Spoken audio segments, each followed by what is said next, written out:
Welcome to the Leadmore podcast. I'm your host, John T. Meyer. The Leadmore podcast is the show where we sit down with leaders of today to help inspire and create more leaders for tomorrow, because I believe the world needs more leaders. And our guest on this show is doing exactly that. She is a return guest. She was on episode, I think maybe 4 or 5 of the Leadmore podcast last summer. Taneeza Islam. Taneeza is the executive director of South Dakota Voices for Peace. She is a community builder and activist, and now she is a candidate for the mayor of Sioux Falls. So, very exciting. She recently made that announcement, and we had Taneeza come back on the show to tell us about that decision. Where did that come from? Was it an idea she always had, or did people nudge her into that direction? What's her hope and her vision for Sioux Falls? And do you have to change your mindset or your style as a leader as you enter the political arena and start running a campaign? All very fascinating stuff. So it's exciting to have her come back and talk about that decision and the 6 months ahead that she has. So thanks, Taneeza, for coming on. I think you guys are going to like this conversation. And so without further ado, here is Taneeza Islam. Well, welcome to another episode of the Leadmore podcast, a return guest. I'm super excited to have her back on the show. My friend Taneeza Islam, how are you? I'm doing great. Thanks for having me back. You've had a big year. It's been a big year. We were just talking before we clicked record. Summer of 20, we had you over. I think like episode 4. You're one of the early ones. Yeah. And you've done a lot since then. Let's do a little drive-by in terms of some of the things that you've accomplished. At that time, you were just starting. You guys were getting the grants out to people in the community for the emergency relief. Yeah, and the Bush. I think Bush had supported you guys on that Bush Foundation. But that was just the start of some of your work. That was just the start of that. Oh my gosh, a lot's happened in a year for sure. So let's hit some of the highlights. Yeah, so at South Dakota Voices for Peace, we started an emergency relief fund for immigrants in South Dakota who were impacted by COVID.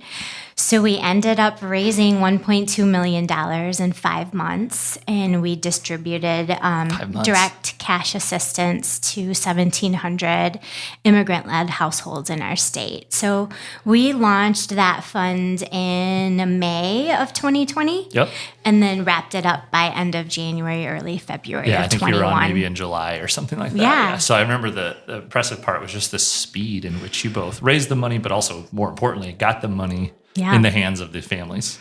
Well, even more importantly, just the overwhelming collaborative support we received with just having the idea, right? At that time, Voices for Peace, we were only 2.5 staff, and all of our staff were focusing on our legal services work. Right?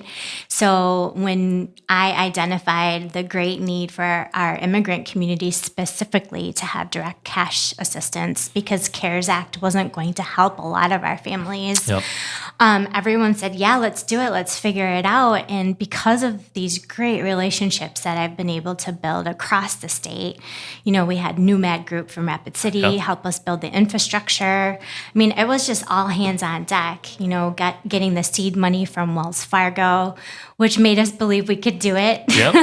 Which is a huge part of it. Someone just to believe in you. Yeah, and just some of the, press coverage we were getting about it, getting an anonymous donor call that said, hey, are you Taneeza? Do you have this emergency relief fund? Does it help meat processing plant workers? This was the anonymous donors pre-qualification for funding.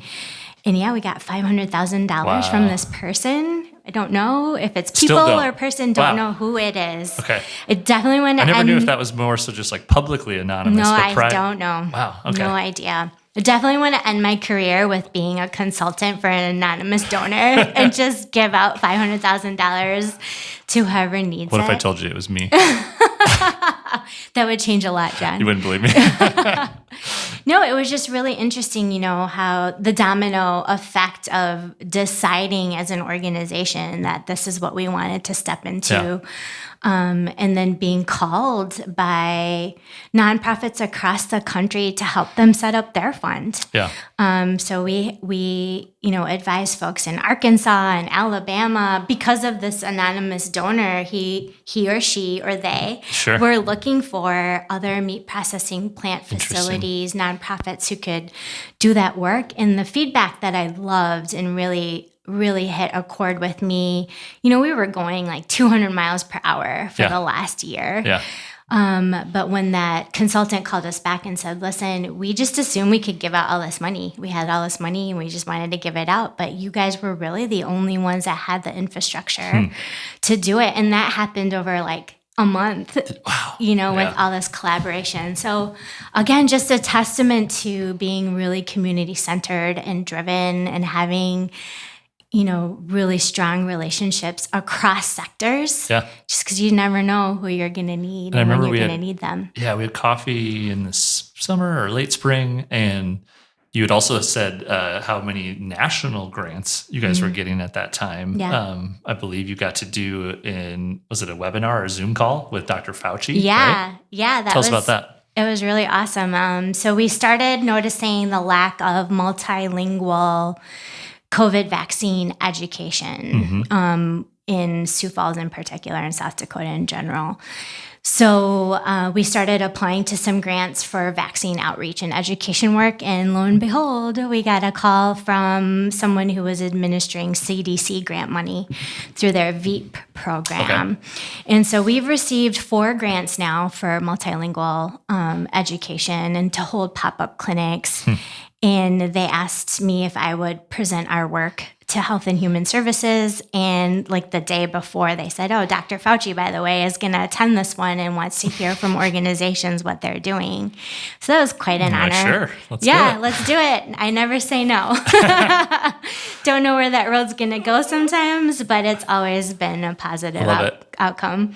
This is maybe a comment / question, but I think in business we're often told, like in the entrepreneurial world, like pick a niche, really get really specific on your customer and who you serve, and in one way I think your organization does have a very specific niche, but at the same time, if we look at the last 18 months, your roadmap, right, of like foundational activities and mission, you've just kind of gone to meet the need at that moment.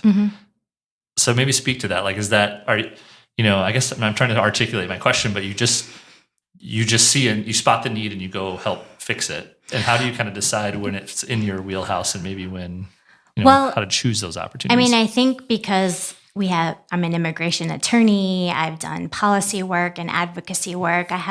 We have really great national network that has a pulse on all of these things. So these are informed decisions. Yeah. I don't want to diminish your background. No, I mean, I think sometimes people are like, why are you doing all these random things? But they're really not random. You see like, that umbrella. Then. Yeah. Yep. And so at the end of the day, what we're doing is building power in our immigrant and refugee communities for self-determination, right? One of our outreach staff said it so beautifully. She said, a lack of information is a lack of autonomy. We can't make informed decisions if we don't have information. And so that's where we started this work when COVID hit. Yep. We were rapid response translating whatever we could locally because we don't have that happening here. And then it just got overwhelming because the news was changing like every other hour, right? But then we just continued to understand where our communities were not going to get help in Sioux Falls, right? We're all based here in Sioux Falls. We understand the nuances. We understand the politics. We understand the policies. And we knew, based on what was going on nationally, what would happen here locally, too. Yeah, that's good. And maybe a better way to articulate that is like you've always had focus on I'll say the customer, but in your case, the person you're supporting, the community. Yeah. But because of COVID, a whole new set of problems emerged. Absolutely. That you weren't, when you probably were doing your 2020 like board planning, you didn't have those roadmaps. Well, none of us did, right? Yeah. I mean, I know everyone uses the word pivot, but every organization, institution, business, nonprofit had a different purpose during COVID. Yeah. And our purpose was direct services, something we really didn't do outside of our legal services program. And we just knew it wasn't going to happen here. Yeah. Because you strike me as a person who, when you see something that needs to be fixed, or you see something that's unjust, you want to help. But how do you rank the priorities of those things? Because the list is long. Yeah, it is. And I will say I have a passionate and focused and committed board of advisors and board of directors and equally passionate staff. Yeah. And, the staff at Voices for Peace right now, we're at 9 staff. From 2.5. Yeah, from 2.5, a year and a half ago. We are the communities that we lift. So it's really easy to have a conversation on what's not going to be happening for our communities. Sure. A lack of information is just across the board. We know that's not going to happen. Yeah. So again, depending on resources that we can bring in to pay the skill set that our workers have, which right now I always tell every interpreter and translator in town, charge for your service. You are one of the most important skill sets in our community, and we can't keep overlooking that and that skill set that you have. So yeah, it just builds. And now, we are doing amazing outreach work. We are talking to people, immigrant, refugee, multilingual communities specifically with our outreach coordinators about vaccine hesitancy and vaccine access. And it's been fascinating because we had our assumptions, Sure. right? We listened to the news too, and we're like, everybody believes in these myths, and how are we going to debunk them? But at the end of the day, after talking to about 300 individuals, even in Sioux Falls, even today, it's more about access than it is anything else. Wow. And that access comes into play in terms of not having the time to go get a vaccine. The pharmacies at clinics or retailers are not open for people who have 3 jobs. Sure. So that's what I mean by access. Got it. Not knowing where to go. Yep. Not wanting to engage in the process of registering online. Just wanting something really simple. A lot of friction between. Right. So based on that information, which cut against all of our assumptions that we had going into it, which I love. Sometimes I love being wrong, especially when I know it's going to serve the community better when I am wrong. And so then we refocused our efforts. And then luckily, our friends at Urban Indian Health, one of my really good friends became their CEO. And I said to her, Michaela, I just want to get people vaccinated. And she said, us too. So it was a partnership. Perfect. Literally made in 5 seconds. Just a text or a handshake and off you go. It really was a phone call. And we've been holding pop-up clinics at the Sioux Empire Mall since June. Cool. Yeah, once a month.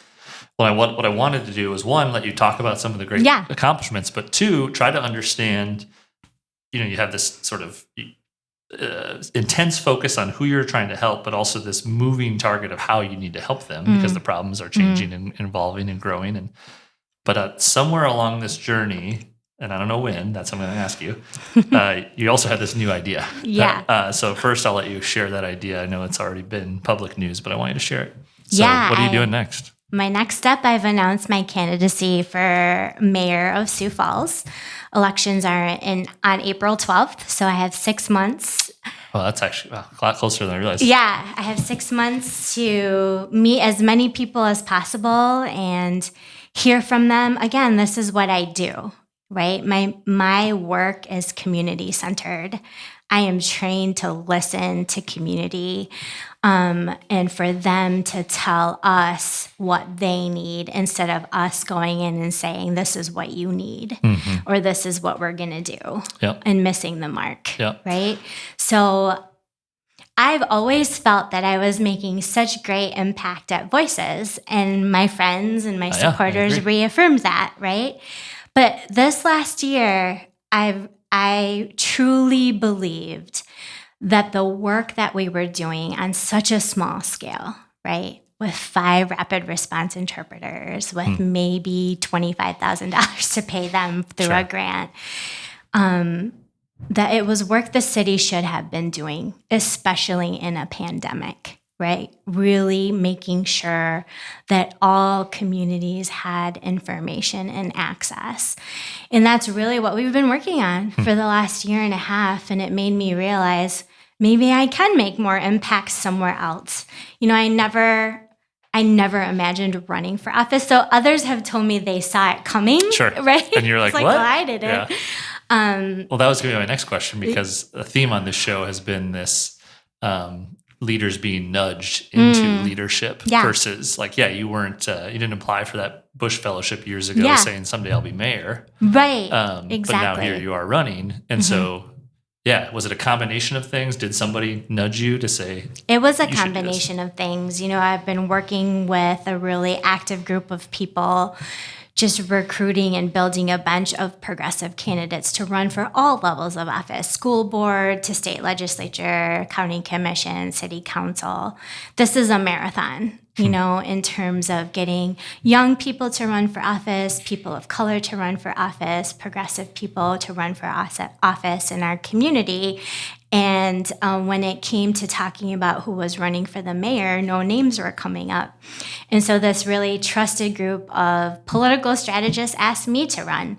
And when they asked me, I started to really think about it. And so with their support and their encouragement, and my board support and my staff support, my family support, it just felt like this was the right time. So it's like this question that you've been asking all these other people for months and months, maybe years, people finally flipped it on you. Yeah, yep, exactly. I'm always going 100 miles per hour. Yep. I'm, doing the work that needs to be done at Voices, doing different community things too. And I guess you don't really think about those opportunities for yourself. Sure. Right? Unless someone brings it up. So. Yeah, so we're recording this late October, probably come out in a couple of weeks. It's been maybe 3 weeks since that's been out, not even. Yep. What now, does it feel like truly just a race or a blur, or what has life been like? It's just been so exciting. There's a newfound excitement that I feel personally and that I see in the communities that I'm talking to. Just everyone that's reaching out, no matter where they are on the political spectrum, which has been also really exciting. Yeah. Comments like, this is what our city needs. We need more people to run for office so that we have a choice, so that people have a choice.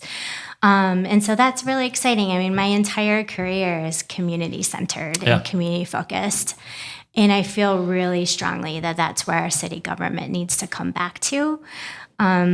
So it's been really great. Lots of young people excited, telling me about TikTok. I just have no idea sometimes. Ask your boys about that stuff. Right, exactly. So just really getting excited about all the possibilities and all the conversations we're having, all the hope that people have in me running has been really encouraging too. So I know the mayor, that position is a nonpartisan office. But you still have a platform of things that you definitely feel like our city needs, or your vision. So what would you say is your vision for Sioux Falls? Yeah, I think, Sioux Falls is in such an interesting place, right? Because we have a burgeoning downtown. We are growing rapidly.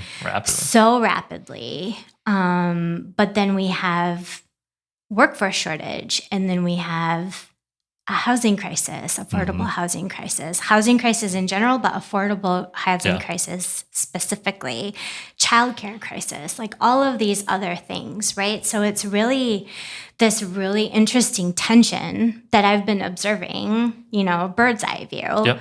And then starting to talk more and more to people on how they're handling these crises, on an individual level or a family level. So, I feel very strongly, and I've heard this from elected officials themselves, that we need to be a stronger community and care for one another. And I honestly believe that's what we need right now in Sioux Falls. We need to be able to create a community where everyone feels welcomed. So that's all the new people coming in, right? And then also create the community where everyone feels like they belong, so they stay here. Sure. And that really is my vision for the city. And for me right now, I'm just learning so much, but it's all about access to essential services, public transportation, housing, childcare. Sure. Yep. All of those things really go into this vision of being a welcoming city where everyone belongs. Yeah, I do think there's this unique moment in time where we are sort of going from this, I've heard the phrase like a large town to a small city in a way that has its own challenges and problems. And then you throw the pandemic on top of it, which is, every city and town has had to deal with. So yeah, it's a full plate right now of things to tackle. Yeah, definitely. There's a full plate. And I think we need more community-centered leaders that are listening to individuals in our community on how to approach those solutions. And that's who I am through and through. And I really believe that that's what needs to happen top down in our city. Well, I certainly, in this big part of the show, I just admire anyone who steps up and decides to go for it and to run, because this is a whole, besides just running day and night, going from event to and trying to meet as many people as you mentioned, it's a tax on you, probably on your board, your organization, and your family. Yeah. Well, clearly I wouldn't have thrown my hat into the ring unless I had everyone's support, right? Yep. And so at work, at Voices, we've figured out what's going to work for us. Yep. I'm still working there part-time and still, in campaigning full-time. And it's 6 months. Yep. So it's going to be, sprint, it definitely is a sprint, and I'm used to that. Yeah. I'm used to committing and just moving full steam ahead. My family has been 1,000% supportive. My little one, who is 6.5, every time I go to a meeting, he's like, "Are you mayor now?" I was like, "Nope, we got a lot of work to do." So he's ready to hand out stickers and pins. Sure. But yeah, everyone's just super excited. I haven't gotten discouragement from anybody. Even my super conservative mentors that I have in the community, they're like, "Yeah, let's do this. I think this is the right time." So it's just been really exciting. Good for you. Yeah, I would expect nothing less from you to do it 110%. And thanks, John. In terms of talk about the mindset of making the switch from, because I don't know, maybe I don't want to speak for you, but maybe, I don't know if you ever saw yourself as, a politician, whether or not that you want to use that title or not, but you go from a community leader, an executive director. Have you felt like your leadership have to change, or are you feeling maybe this subtle evolution in sort of your mindset as a leader that to think, having the top job in the city office? Yeah, I think it's just about scaling. Sure. Right? I think my leadership style is my leadership style, and how that's going to scale up, and how I lean on experts in the field. There's a lot of different issues, right? Yeah. I know what I know, but I also know what I don't know, and are building the team of people who do know those things and can lean on each other, as well as be informed from community. But again, these are on a small scale. That's what I've been doing, for the last 10 years here in Sioux Falls, whether it's lobbying in Pierre or lobbying at the county commission. We're always listening from experts, and we're devising how we're going to win the issue. Sure. Right? So I'm very used to working across the aisle, air quotes, right? Yeah. Because I'm not a politician. I'm a community builder. Yeah. I'm not beholden to anybody except for the community. Yep. Right? And so I don't envision that will change, because it's not. I often joked around before, this is not politics. These are people's everyday lives, right? Access to information, access to public transportation, childcare. I'm a working mom. I know exactly what that means. These are real people's issues every day that is a marker of the strength in our community. And so it's not politics for me. Yeah, that's good. Is there, certainly Sioux Falls is its own unique place. 2022 is its own unique time. But is there someone that you've sort of modeled your campaign, or like a inspiration that you look to in another city, another state, when you think about the way you want to run a campaign? Yeah, I think I take from what's working elsewhere, right, and figure out how to make it South Dakotan or Sioux Fallsian, right? And so I'm a grassroots community builder, and I think that's where the power really is, and to engage a set or different subsects of our community that have not been normally engaged in local politics, Yeah. which is about 80% of our community, right? It's 80%. Yeah, Wow. I think the numbers are about 15 to 20% voted in the last mayoral election. Interesting. So there's a lot of room for opportunity there. Yep. Right? There's a lot of room for opportunity, and to look at the models of grassroots community engagement, really going to the people, getting to them to invest small dollar amounts in a campaign and feel invested in that. I mean, those are models that a lot of people have used across the country, and it works. Yeah.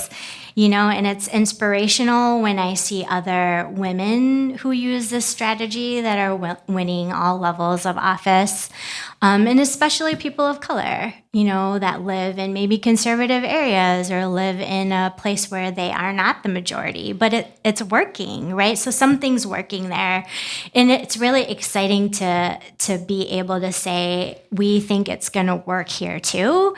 We just have to put in the blood, sweat, and tears to realize that in 6 months, right? And it really is about the marathon. I mean, even if we can get to maybe 30% of our community engaged this year, and add on to that every year. Yeah. I mean, I want everyone in our community to feel like this is their city, right? And so to feel that way, you have to see yourself reflected. I mean, over and over and over. And as a person of color, I've never seen myself reflected in leadership. It's never bothered me, right? Like I've overcome that feeling, but I hear that from so many young people. And I think this is just such an interesting, exciting time in Sioux Falls because we have this generation of immigrant and refugee kids who are now maybe 3-4 years out of college, and they're here, and they have amazing ideas. And actually, they're solving some of our critical crises right now, but they're not at the decision-making table. I know who they are because, that's my community, right? And it's time that we start seeing, especially that generation, as the bridge-building generation for a lot of the solutions that we're going to need to be a really strong community here in Sioux Falls. That's great. I wrote down that word access earlier that you were talking about in the context of vaccines, but it almost seems like that'll be your challenge in the context of an election, right? Yeah. Is access. How do you activate that 85% of people that don't vote? Yeah. There is a strategy. I'm assuming, the weather is not our friend for sure during this election. And I was joking with a group of college. Meaning like during the 6 months or in April? So from now until April, right? That's my campaign season. So I was joking with a group of volunteers who happen to all be college students. I'm like, well, are you guys ready to start door knocking in February? And they were like, yeah. Like, nobody took a step back. I was just, in those moments, you're like, okay, we can do this. Branded stocking caps and glove warmers. I'm like, I will buy the hot chocolate and the glove warmers, but the excitement is just so invigorating, right? And the possibility seems so real. Like it's just like on the tip of our fingers right now.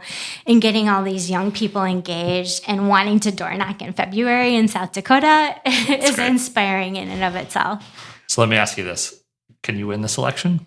Absolutely. Absolutely. The energy that I'm getting just in these 3 weeks, all of the volunteers who have clicked the button on my website to join the team that want to help, the outpour of whatever you need, let me know, has just been a real testament that this is the time. This is the time for someone with my experience, my background, someone who looks like me to be leading a city that's growing in diversity and growing in workforce and growing in businesses in a community that is just diversifying. That's great. Well, let's finish with one more, which is just, so if you come back and are a third-time guest on the Leadmore podcast, which we've never had one of those. That's going to be my goal. We'll say 12 months from now. So that's next fall, okay. October 22. What's your hope for Sioux Falls at that time? My hope for Sioux Falls is that everyone in Sioux Falls feels like this is their city and has a voice at the table and will be more engaged because they feel that way. in the leadership that they elect. It's not just me that's running. There's 4 city council seats that are open too. Yep. And we are recruiting for more young people and more people of color to run in those seats also. So it's going to be a really exciting November through April. Yeah, it's a big year ahead. Yeah. And so, just that hope that the average person in our community has a voice.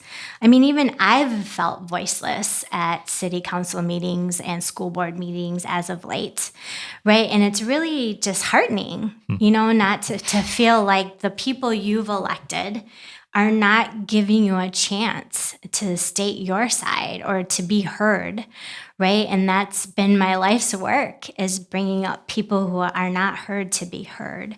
So my hope for in a year is that people are excited that this is their city and they can be a part of the process for the solutions we need that go beyond just leaders in our community. Yeah. Well, thanks for coming down to share that vision. And of course, in the context of a leadership podcast, I just applaud you for your continual leadership, but also your desire to keep not only be a leader, but to inspire others to lead, as that's definitely the goal of this show. So thanks, Taneeza. Thanks. And don't forget to vote on April 12th. There you go. Yeah, that's the thing you say most now. Yeah, exactly. All right. Well, Thanks, appreciate John. it. Good luck. Thank you. Thank you so much for listening. I do have one request. If you're able, please go to the Apple Podcast and give us a 5-star review. And remember to subscribe to the Leadmore podcast. We are on all the platforms that you probably listen to: Spotify, Apple, Stitcher. So search Leadmore Podcast, click subscribe, and thank you so much for listening.